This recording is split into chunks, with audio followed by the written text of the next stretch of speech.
قال اللہ تعالیٰ یسقون من رحیق المختوم الرحیق المختوم رابطہ عالم اسلامی مکہ مکرمہ کے زیر اہتمام منعقدہ سیرت نگاری کے عالمی مقابلہ میں اول آنے والی عربی کتاب کا اردو ترجمہ و تصنیف مولانا صفی الرحمن مبارک پوری۔ اخلاق و اوصاف۔ نبی کریم صلی اللہ علیہ وآلہ وسلم ایسے جمال خلق اور کمال خلق سے متصف تھے جو حیطۂ بیان سے باہر ہے۔ اس جمال و کمال کا اثر یہ تھا کہ دل آپ صلی اللہ علیہ وآلہ وسلم کی تعظیم اور قدر و منزلت کے جذبات سے خود بخود لبریز ہو جاتے تھے۔ چنانچہ آپ صلی اللہ علیہ وآلہ وسلم کی حفاظت اور اجلال و تکریم میں لوگوں نے ایسی فداکاری و جانثاری کا ثبوت دیا جس کی نظیر دنیا کی کسی شخصیت کے سلسلے میں پیش نہیں کی جا سکتی۔ آپ صلی اللہ علیہ وآلہ وسلم کے رفقاء اور ہم نشین وارفتگی کی حد تک آپ صلی اللہ علیہ وآلہ وسلم سے محبت کرتے تھے۔ انہیں گوارا نہ تھا کہ آپ صلی اللہ علیہ وآلہ وسلم کو خراش تک آ جائے، خواہ اس کے لیے ان کی گردنیں ہی کیوں نہ کاٹ دی جائیں۔ اس طرح کی محبت کی وجہ یہی تھی کہ عادتاً جن کمالات پر جان چھڑکی جاتی ہے ان کمالات سے جس قدر حصہ وافر آپ صلی اللہ علیہ وآلہ وسلم کو عطا ہوا تھا کسی اور انسان کو نہ ملا۔ ذیل میں ہم عاجزی و بے مائگی کے اعتراف کے ساتھ ان روایات کا خلاصہ پیش کر رہے ہیں جن کا تعلق آپ صلی اللہ علیہ وآلہ وسلم کے کمال و جمال سے ہے۔ حلیۂ مبارک۔ ہجرت کے وقت رسول اللہ صلی اللہ علیہ وآلہ وسلم معبد خزاعیہ رضی اللہ عنہا کے خیمے سے گزرے تو اس نے آپ صلی اللہ علیہ وآلہ وسلم کی روانگی کے بعد اپنے شوہر سے آپ صلی اللہ علیہ وآلہ وسلم کے حلیۂ مبارک کا جو نقشہ کھینچا تھا وہ یہ ہے: چمکتا رنگ، تابناک چہرہ، خوبصورت ساخ، نہ توندلے پن کا عیب نہ گنجے پن کی خامی، جمال جہاں تاب کے ساتھ ڈھیلا ہوا پیکر، سرنگیں آنکھیں، لمبی پلکیں، بھاری آواز، لمبی گردن، سفید و سیاہ آنکھیں، سیاہ سرنگیں پلکیں، باریک اور باہم ملے ہوئے ابرو،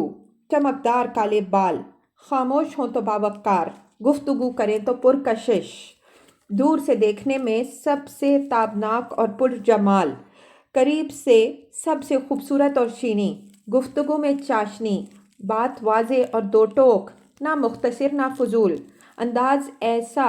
کہ گویا لڑی سے موتی جھڑ رہے ہیں، درمیانہ قد، نہ ناٹا کہ نگاہ میں نہ جچے، نہ لمبا کہ ناگوار لگے، دو شاخوں کے درمیان ایسی شاخ کی طرح ہیں جو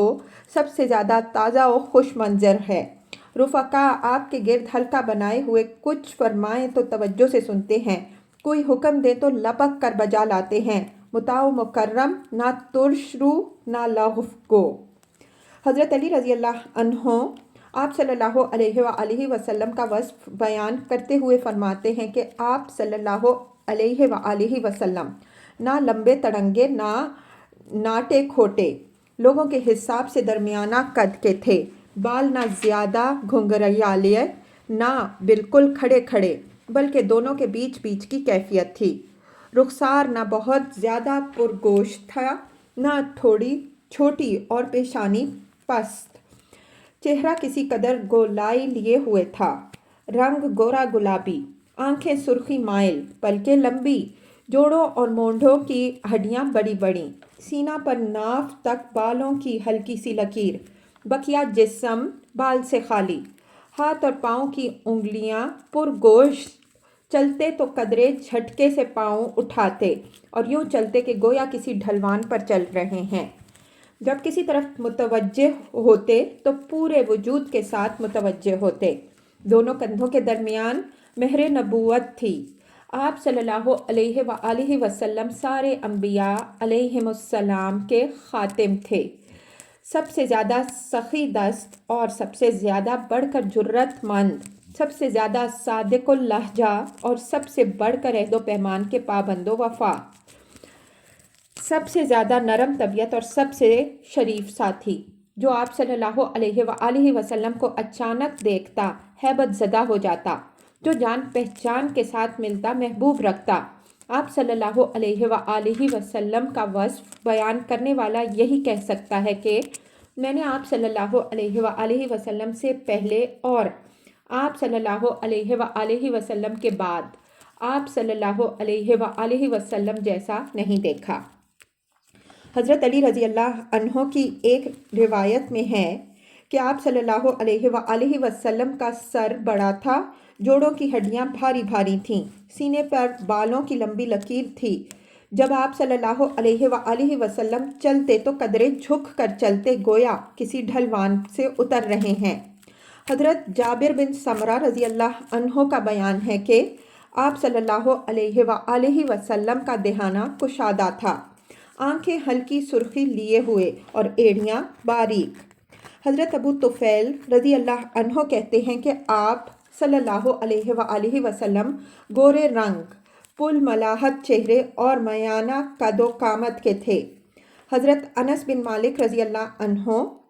کا ارشاد ہے کہ آپ صلی اللہ علیہ وسلم کی ہتھیلیاں کشادہ تھیں اور رنگ چمکدار، نہ خالص سفید نہ گندم گوں۔ وفات کے وقت تک سر اور چہرے کے 20 بال بھی سفید نہ ہوئے تھے، صرف کنپٹی کے بالوں میں کچھ سفیدی تھی اور چند بال سر کے سفید تھے۔ حضرت ابو جحیفہ رضی اللہ عنہ کہتے ہیں کہ میں نے آپ صلی اللہ علیہ وسلم کے ہونٹ کے نیچے انفقا داڑھی بچہ میں سفیدی دیکھی۔ حضرت عبداللہ بن بصر رضی اللہ عنہ کا بیان ہے کہ آپ صلی اللہ علیہ وسلم کے انفقا میں چند بال سفید تھے۔ حضرت برا رضی اللہ عنہ کا بیان ہے کہ آپ صلی اللہ علیہ وسلم کا پیکر درمیانی تھا، دونوں کندھوں کے درمیان دوری تھی، بال دونوں کانوں کی لو تک پہنچتے تھے۔ میں نے آپ صلی اللہ علیہ وسلم کو سرخ جوڑا زیب تن کیے ہوئے دیکھا، کبھی کوئی چیز آپ صلی اللہ علیہ وسلم سے زیادہ خوبصورت نہ دیکھی۔ پہلے اہل کتاب کی موافقت پسند کرتے تھے، اس لیے بال میں کنگھی کرتے تو مانگ نہ نکالتے، لیکن بعد میں مانگ نکالا کرتے تھے۔ حضرت برا رضی اللہ عنہ کہتے ہیں کہ آپ صلی اللہ علیہ وسلم کا چہرہ سب سے زیادہ خوبصورت تھا اور آپ صلی اللہ علیہ وسلم کے اخلاق سب سے بہتر تھے۔ ان سے دریافت کیا گیا کہ کیا نبی صلی اللہ علیہ وسلم کا چہرہ تلوار جیسا تھا؟ انہوں نے کہا نہیں، بلکہ چاند جیسا تھا۔ ایک روایت میں ہے کہ آپ صلی اللہ علیہ وسلم کا چہرہ گول تھا۔ ربی بنت معوذ رضی اللہ عنہا کہتی ہیں کہ اگر تم حضور صلی اللہ علیہ وسلم کو دیکھتے تو لگتا کہ تم نے طلوع ہوتے ہوئے سورج کو دیکھا ہے۔ حضرت جابر بن سمرہ رضی اللہ عنہ کا بیان ہے کہ میں نے ایک بار چاندنی رات میں آپ صلی اللہ علیہ وسلم کو دیکھا۔ آپ صلی اللہ علیہ وسلم پر سرخ جوڑا تھا۔ میں رسول اللہ صلی اللہ علیہ وسلم کو دیکھتا اور چاند کو دیکھتا،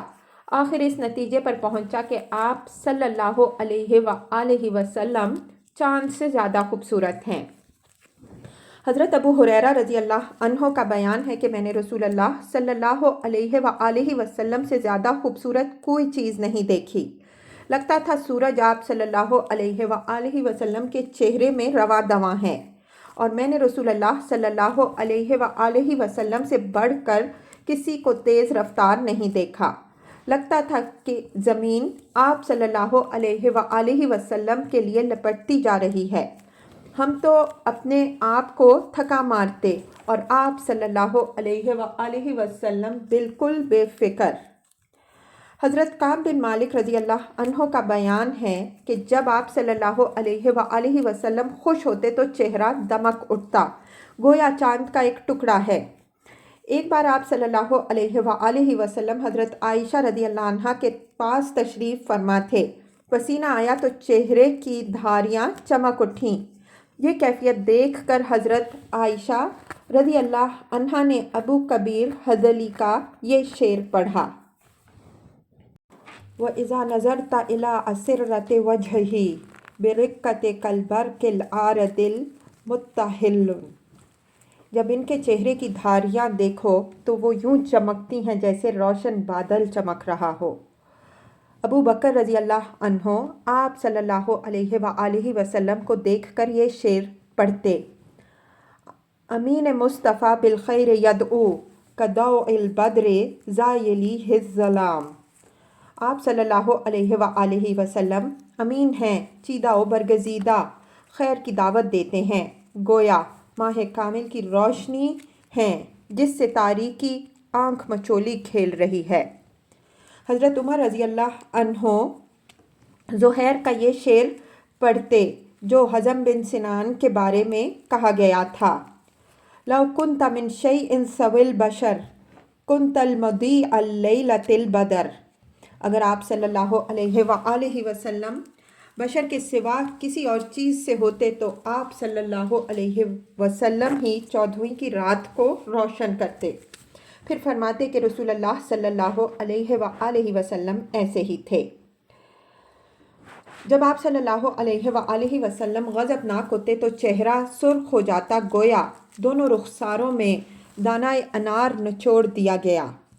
حضرت جابر بن سمرہ رضی اللہ عنہ کا بیان ہے کہ آپ صلی اللہ علیہ وآلہ وسلم کی پنڈلیاں قدرے پتلی تھیں اور آپ صلی اللہ علیہ وآلہ وسلم ہنستے تو صرف تبسم فرماتے، آنکھیں سرمگی تھیں۔ تم دیکھتے تو کہتے کہ آپ صلی اللہ علیہ وآلہ وسلم نے آنکھوں میں سرما لگا رکھا ہے، حالانکہ سرما نہ لگا ہوتا۔ حضرت ابن عباس رضی اللہ عنہ کا ارشاد ہے کہ آپ صلی اللہ علیہ وآلہ وسلم کے آگے کے دونوں دانت الگ الگ تھے۔ جب آپ صلی اللہ علیہ وآلہ وسلم گفتگو فرماتے تو ان دانتوں کے درمیان سے نور جیسا نکلتا دکھائی دیتا۔ گردن گویا چاندنی کی صفائی لیے ہوئے گڑیا کی گردن تھی، پلکیں طویل، داڑھی گھنی، پیشانی کشادہ، ابرو پیوستہ اور ایک دوسرے سے الگ، ناک اونچی، رخسار ہلکے، لبہ سے ناف تک چھری کی طرح دوڑا ہوا بال، اور اس کے سوا شکم اور سینے پر کہیں بال نہیں۔ البتہ بازو اور مونڈھوں پر بال تھے۔ شکم اور سینہ برابر، سینہ مستہ اور کشادہ، کلائیاں بڑی بڑی، ہتھیلیاں کشادہ،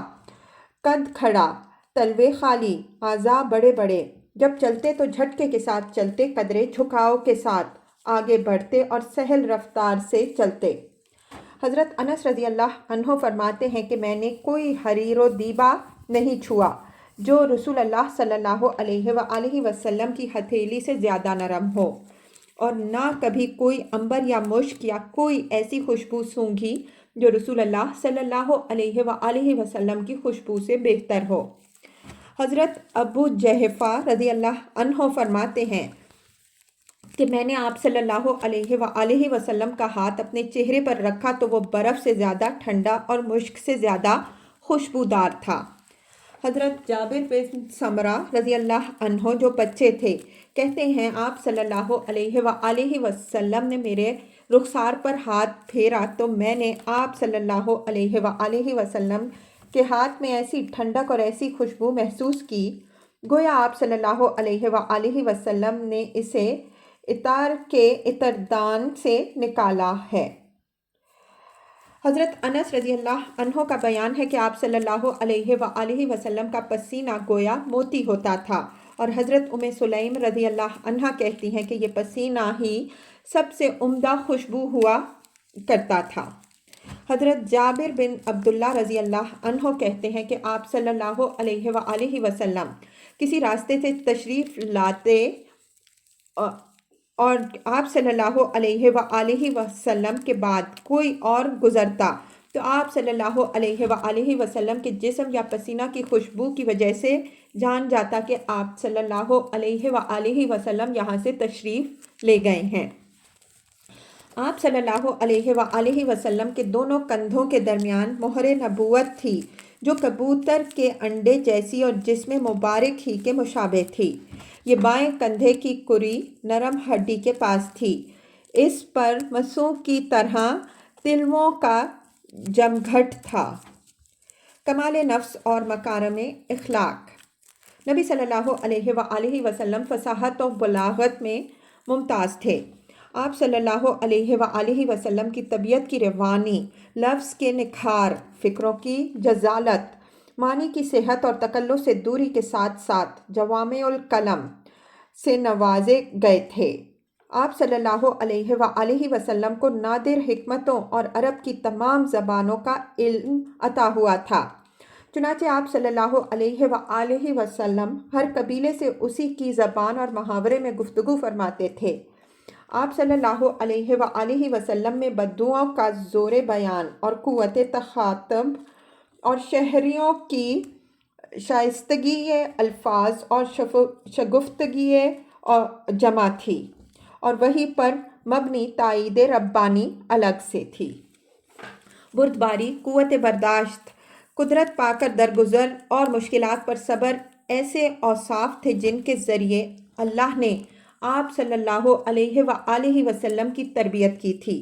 ہر حلیم و بردبار کی کوئی نہ کوئی لغزش اور کوئی نہ کوئی زبان کی بے احتیاطی جانی جاتی ہے،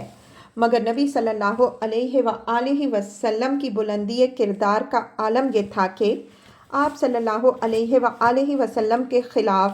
دشمنوں کی ایذا رسانی اور بدمعاشوں کی خود سری و زیادتی جس قدر بڑھتی گئی، آپ صلی اللہ علیہ وآلہ وسلم کے صبر و حلم میں اسی قدر اضافہ ہوتا گیا۔ حضرت عائشہ رضی اللہ عنہا فرماتی ہیں کہ رسول اللہ صلی اللہ علیہ وآلہ وسلم کو جب بھی دو کاموں کے درمیان اختیار دیا جاتا تو آپ صلی اللہ علیہ وآلہ وسلم وہی کام اختیار فرماتے جو آسان ہوتا، جب تک کہ وہ گناہ کا کام نہ ہو۔ اگر گناہ کا کام ہوتا تو آپ صلی اللہ علیہ وآلہ وسلم سے بڑھ کر اس سے دور کوئی نہ رہتا۔ آپ صلی اللہ علیہ وآلہ وسلم نے کبھی اپنے نفس کے لیے انتقام نہ لیا، البتہ اگر اللہ کی حرمت چاک کی جاتی تو آپ صلی اللہ علیہ وآلہ وسلم اللہ کے لیے انتقام لیتے۔ آپ صلی اللہ علیہ وآلہ وسلم سب سے بڑھ کر غیظ و غضب سے دور تھے اور سب سے جلد راضی ہو جاتے تھے۔ جود و کرم کا وصف ایسا تھا کہ اس کا اندازہ ہی نہیں کیا جا سکتا۔ آپ صلی اللہ علیہ وآلہ وسلم اس شخص کی طرح بخشش و نوازش فرماتے تھے جسے فقر کا اندیشہ ہی نہ ہو۔ ابن عباس رضی اللہ عنہما کا بیان ہے کہ نبی صلی اللہ علیہ وآلہ وسلم سب سے بڑھ کر پیکر جود و سخا تھے، اور آپ صلی اللہ علیہ وآلہ وسلم کا دریائے سخاوت رمضان میں اس وقت زیادہ جوش پر ہوتا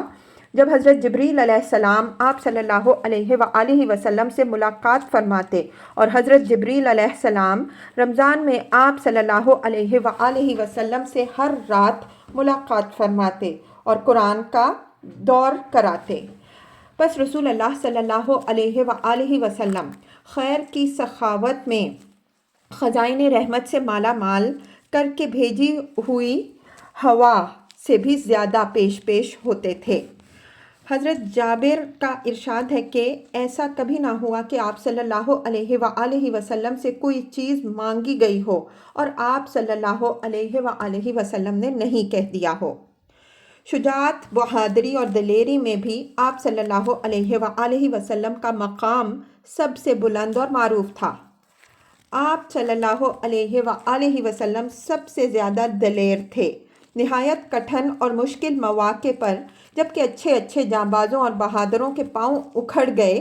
آپ صلی اللہ علیہ وآلہ وسلم اپنی جگہ برقرار رہے اور پیچھے ہٹنے کے بجائے آگے ہی بڑھتے گئے۔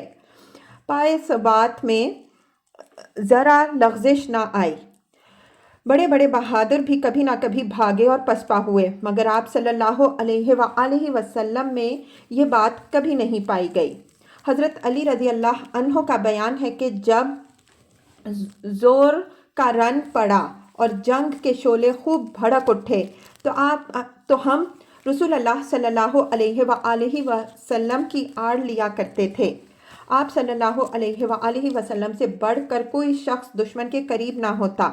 حضرت انس رضی اللہ عنہ کا بیان ہے کہ ایک رات اہل مدینہ کو خطرہ محسوس ہوا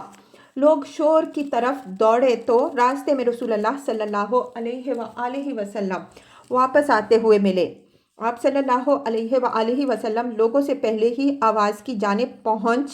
کر خطرے کے مقام کا جائزہ لے چکے تھے۔ اس وقت آپ صلی اللہ علیہ وآلہ وسلم ابو طلحہ کے بغیر زین کے گھوڑے پر سوار تھے، گردن میں تلوار حمائل کر رکھی تھی اور فرما رہے تھے، ڈرو نہیں، ڈرو نہیں، کوئی خطرہ نہیں۔ آپ صلی اللہ علیہ وآلہ وسلم سب سے زیادہ حیادار اور پست نگاہ تھے۔ ابو سعید خدری رضی اللہ عنہ فرماتے ہیں کہ آپ صلی اللہ علیہ وآلہ وسلم پردہ نشیں کنواری عورت سے بھی زیادہ حیادار تھے۔ جب آپ صلی اللہ علیہ وآلہ وسلم کو کوئی بات ناگوار گزرتی تو چہرے سے پتہ لگ جاتا،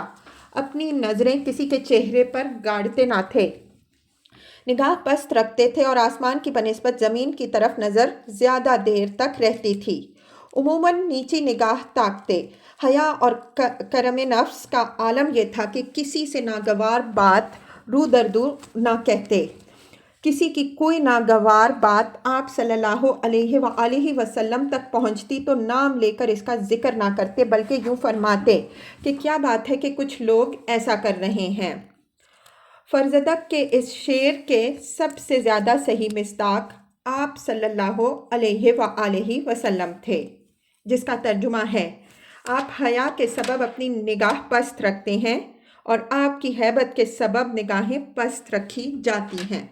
چنانچہ آپ صلی اللہ علیہ وآلہ وسلم سے اسی وقت گفتگو کی جاتی ہے جب آپ صلی اللہ علیہ وآلہ وسلم تبسم فرما رہے ہوں۔ آپ صلی اللہ علیہ وآلہ وسلم سب سے زیادہ عادل، پاک دامن، صادق اللہجہ اور عظیم الامانہ تھے۔ اس کا اعتراف آپ صلی اللہ علیہ وآلہ وسلم کے دوست دشمن سب کو ہے۔ نبوت سے پہلے آپ صلی اللہ علیہ وآلہ وسلم کو امین کہا جاتا تھا اور دور جاہلیت میں آپ صلی اللہ علیہ وآلہ وسلم کے پاس فیصلے کے لیے مقدمات لائے جاتے تھے۔ جامع ترمذی میں حضرت علی رضی اللہ عنہ سے مروی ہے کہ ایک بار ابو جہل نے آپ صلی اللہ علیہ وآلہ وسلم سے کہا، ہم آپ کو جھوٹا نہیں کہتے، البتہ آپ صلی اللہ علیہ وآلہ وسلم جو کچھ لے کر آئے ہیں اسے جھٹلاتے ہیں۔ اس پر اللہ تعالیٰ نے یہ آیت نازل فرمائی، فَإِنَّهُمْ لَا يُكَذِّبُونَكَ وَلَكِنَّ الظَّالِمِينَ بِآيَاتِ اللَّهِ يَجْحَدُونَ۔ سورہ انعام آیت 33۔ یہ لوگ آپ صلی اللہ علیہ وآلہ وسلم کو نہیں جھٹلاتے، بلکہ یہ ظالم اللہ کی آیتوں کا انکار کرتے ہیں۔ ہرقل نے ابو سفیان سے دریافت کیا کہ کیا اس نبی صلی اللہ علیہ وسلم نے جو بات کہی ہے، اس کے کہنے سے پہلے تم لوگ ان پر جھوٹ کا الزام لگاتے تھے؟ تو ابو سفیان نے جواب دیا، نہیں، آپ صلی اللہ علیہ وآلہ وسلم سب سے زیادہ متواضع اور تکبر سے دور تھے۔ جس طرح بادشاہوں کے لیے ان کے خدام و حاشیہ بردار کھڑے رہتے ہیں، اس طرح اپنے لیے آپ صلی اللہ علیہ وآلہ وسلم صحابہ کرام رضی اللہ عنہم اجمعین کو کھڑے ہونے سے منع فرماتے تھے، مسکینوں کی عیادت کرتے تھے، فقراء کے ساتھ اٹھتے بیٹھتے تھے، غلام کی دعوت منظور فرماتے تھے، صحابہ کرام رضی اللہ عنہم اجمعین میں سے کسی امتیاز کے بغیر ایک عام آدمی کی طرح بیٹھتے۔ حضرت عائشہ رضی اللہ عنہا فرماتی ہیں کہ آپ صلی اللہ علیہ وآلہ وسلم اپنے جوتے خود ٹانگتے تھے، اپنے کپڑے خود سیتے تھے اور اپنے ہاتھ سے اس طرح کام کرتے جیسے تم میں سے کوئی آدمی اپنے گھر کا کام کاج کرتا ہے۔ آپ صلی اللہ علیہ وآلہ وسلم بھی انسانوں میں سے ایک انسان تھے، اپنے کپڑے خود ہی دیکھتے کہ کہیں اس میں جوں نہ ہو، اپنی بکری خود دھوتے تھے اور اپنا کام خود کرتے تھے۔ آپ صلی اللہ علیہ وآلہ وسلم سب سے بڑھ کر عہد کی پابندی اور صلح رحمی فرماتے، لوگوں کے ساتھ سب سے زیادہ شفقت اور رحم و مروت سے پیش آتے، رہائش اور ادب میں سب سے اچھے تھے۔ آپ صلی اللہ علیہ وآلہ وسلم کا اخلاق سب سے زیادہ کشادہ تھا، بدخلقی سے سب سے زیادہ دور و نفور تھے، نہ عادتاً فحش گو تھے، نہ بتکلف فحش کہتے، نہ لعنت کرتے تھے، نہ بازار میں چیختے چلاتے تھے، نہ برائی کا بدلہ برائی سے دیتے تھے بلکہ معافی اور درگزر سے کام لیتے تھے، کسی کو اپنے پیچھے چلتا ہوا نہ چھوڑتے تھے، اور نہ کھانے پینے میں اپنے غلاموں اور لونڈیوں پر طرف و اختیار فرماتے تھے، اپنے خادم کا کام خود ہی کر دیتے تھے، کبھی اپنے خادم کو اف نہیں کہا، نہ اس پر کسی کام کے کرنے یا نہ کرنے پر عتاب فرمایا، مسکینوں سے محبت کرتے، ان کے ساتھ اٹھتے بیٹھتے اور ان کے جنازوں میں حاضر ہوتے تھے، کسی فقیر کو اس کے فقر کی وجہ سے حقیر نہیں سمجھتے تھے۔ ایک بار آپ صلی اللہ علیہ وآلہ وسلم سفر میں تھے، ایک بکری کاٹنے پکانے کا مشورہ ہوا، ایک نے کہا ذبح کرنا میرے ذمے، دوسرے نے کہا کھال اتارنا میرے ذمے، تیسرے نے کہا پکانا میرے ذمے۔ نبی صلی اللہ علیہ وآلہ وسلم نے فرمایا ایندھن کی لکڑیاں جمع کرنا میرے ذمے۔ صحابہ کرام رضی اللہ عنہم اجمعین نے عرض کیا ہم آپ صلی اللہ علیہ وآلہ وسلم کا کام کر دیں گے، تو آپ صلی اللہ علیہ وآلہ وسلم نے فرمایا میں جانتا ہوں تم لوگ میرا کام کر دو گے، لیکن میں یہ پسند نہیں کرتا کہ تم پر امتیاز حاصل کروں، کیونکہ اللہ اپنے بندے کی یہ حرکت ناپسند کرتا ہے کہ اپنے آپ کو اپنے رفقاء میں ممتاز سمجھے۔ اس کے بعد آپ صلی اللہ علیہ وآلہ وسلم نے اٹھ کر لکڑیاں جمع فرمائیں۔ آئیے ذرا ہند بن ابی حالہ رضی اللہ عنہ کی زبانی رسول اللہ صلی اللہ علیہ وآلہ وسلم کے اوصاف سنیں۔ ہند رضی اللہ عنہ اپنی ایک طویل روایت میں کہتے ہیں کہ رسول اللہ صلی اللہ علیہ وآلہ وسلم پہم غموں سے دوچار تھے، ہمیشہ غور و فکر فرماتے رہتے تھے۔ آپ صلی اللہ علیہ وآلہ وسلم کے لیے راحت نہ تھی، بلا ضرورت نہ بولتے تھے، دیر تک خاموش رہتے تھے، از اول تا آخر بات پورے منہ سے کرتے تھے، یعنی صرف منہ کے کنارے سے نہ بولتے تھے، جامع اور دو ٹوک کلمات کہتے تھے جن میں نہ فضول گوئی ہوتی تھی نہ کوتاہی، نرم خو تھے، جفا جو اور حقیر نہ تھے، نعمت معمولی بھی ہوتی تو اس کی تعظیم کرتے تھے، کسی چیز کی مذمت نہیں فرماتے تھے، کھانے کی نہ برائی کرتے تھے نہ تعریف، حق کو کوئی نقصان پہنچتا تو جب تک انتقام نہ لے لیتے آپ صلی اللہ علیہ وآلہ وسلم کے غضب کو روکا نہ جا سکتا تھا، البتہ کشادہ دل، اپنے نفس کے لیے نہ غضبناک ہوتے نہ انتقام لیتے، جب اشارہ فرماتے تو پوری ہتھیلی سے فرماتے اور تعجب کے وقت ہتھیلی پلٹتے، جب غضبناک ہوتے تو رخ پھیر لیتے اور جب خاموش ہوتے تو نگاہ پست فرما لیتے۔ آپ صلی اللہ علیہ وآلہ وسلم کی بیشتر ہنسی تبسم کی صورت میں تھی، مسکراتے تو دانت اولوں کی طرح چمکتے، لایانی بات سے زبان روکے رکھتے، ساتھیوں کو جوڑتے تھے توڑتے نہ تھے، ہر قوم کے معزز آدمی کی تکریم فرماتے اور اسی کو ان کا والی بناتے تھے، اپنے اصحاب رضی اللہ عنہم اجمعین کی خبر گیری کرتے اور لوگوں کے حالات دریافت فرماتے، اچھی چیز کی تحسین و تصویب فرماتے اور بری چیز کی تقبیح و توہین، معتدل تھے، افراط و تفریط سے دور، غافل نہ ہوتے تھے کہ مبادا لوگ بھی غافل یا ملول خاطر ہو جائیں، ہر حالت کے لیے مستعد رہتے تھے، حق سے کوتاہی نہ فرماتے تھے، نہ حق سے تجاوز فرما کر نہ حق کی طرف جاتے تھے۔ جو لوگ آپ صلی اللہ علیہ وآلہ وسلم کے قریب رہتے تھے وہ سب سے اچھے لوگ تھے، اور ان میں بھی آپ صلی اللہ علیہ وآلہ وسلم کے نزدیک افضل وہ تھا جو سب سے بڑھ کر خیر خواہ ہو، اور سب سے زیادہ قدر آپ صلی اللہ علیہ وآلہ وسلم کے نزدیک اس کی تھی جو سب سے اچھا غمگسار و مددگار ہو۔ آپ صلی اللہ علیہ وآلہ وسلم اٹھتے بیٹھتے اللہ کا ذکر ضرور فرماتے، جگہیں متعین نہ فرماتے، یعنی اپنے لیے کوئی امتیازی جگہ مقرر نہ فرماتے، جب قوم کے پاس پہنچتے تو مجلس میں جہاں جگہ مل جاتی بیٹھ جاتے اور اسی کا حکم بھی فرماتے،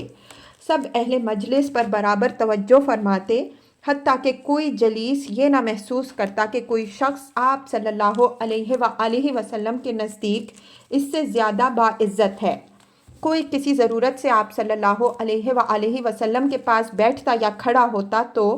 آپ صلی اللہ علیہ وآلہ وسلم اتنے صبر کے ساتھ اس کے لیے رک کے رہتے کہ وہ خود ہی واپس ہوتا۔ کوئی کسی ضرورت کا سوال کر دیتا تو آپ صلی اللہ علیہ وآلہ وسلم عطا کیے بغیر یا اچھی بات کہے بغیر واپس نہ فرماتے۔ آپ صلی اللہ علیہ وآلہ وسلم نے اپنی خندہ جبینی اور اخلاق سے سب کو نوازا، یہاں تک کہ آپ صلی اللہ علیہ وآلہ وسلم سب کے لیے باپ کا درجہ رکھتے تھے اور سب آپ صلی اللہ علیہ وآلہ وسلم کے نزدیک یکساں حق رکھتے تھے۔ کسی کو فضیلت تھی تو تقویٰ کی بنیاد پر۔ آپ صلی اللہ علیہ وآلہ وسلم کی مجلس حلم و حیا اور صبر و امانت کی مجلس تھی۔ اس میں آوازیں بلند نہ کی جاتی تھیں اور نہ حرمتوں پر عیب لگتے تھے، یعنی کسی کی بے آبروئی کا اندیشہ نہ تھا۔ لوگ تقویٰ کی بدولت باہم محبت و ہمدردی رکھتے تھے، بڑے کا احترام کرتے تھے، چھوٹے پر رحم کرتے تھے، حاجت مند کو نوازتے تھے اور اجنبی کو انس عطا کرتے تھے۔ آپ صلی اللہ علیہ وآلہ وسلم کے چہرے پر ہمیشہ بشاشت رہتی، سہل خو اور نرم پہلو تھے، جفا جو اور سخت خو نہ تھے، نہ چیختے چلاتے تھے، نہ فحش کہتے تھے، نہ زیادہ عتاب فرماتے تھے، نہ بہت تعریف فرماتے تھے۔ جس چیز کی خواہش نہ ہوتی اس سے تغافل برتتے تھے۔ آپ صلی اللہ علیہ وآلہ وسلم سے مایوسی نہیں ہوتی تھی۔ آپ صلی اللہ علیہ وآلہ وسلم نے 3 باتوں سے اپنے نفس کو محفوظ رکھا۔ نمبر 1 ریا سے، نمبر 2 کسی چیز کی کثرت سے، اور نمبر 3 لا یعنی بات سے۔